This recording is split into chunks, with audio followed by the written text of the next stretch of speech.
L'histoire d'Azurea est un peu particulière car elle est née grâce à un autre projet de design. Tout commence par des taches de peinture sur le coin de ma feuille de dessin. Une habitude pour retirer le surplus de peinture sur mon pinceau lorsque je fais des mélanges de couleurs.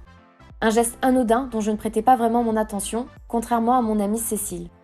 L'été dernier, nous travaillions sur une collaboration avec sa marque Cécile DIY. En lui proposant une planche avec des éléments pour alimenter le fond du motif, son œil s'est vite retrouvé attiré par ces taches. Elle les adorait et nous les avons donc utilisées. À partir de ce moment-là, j'ai commencé à voir ces simples taches avec une toute autre perspective. Dans ce même esprit, j'ai donc commencé à dessiner des fleurs. Puis, à les disposer de manière aléatoire ou ordonnée. Mais c'est un peu plus tard, en observant le motif Anthémis, que je me suis dit pourquoi pas m'en inspirer et proposer ces fleurs dans l'idée d'une mosaïque. C'est comme ça qu'Azurea est née.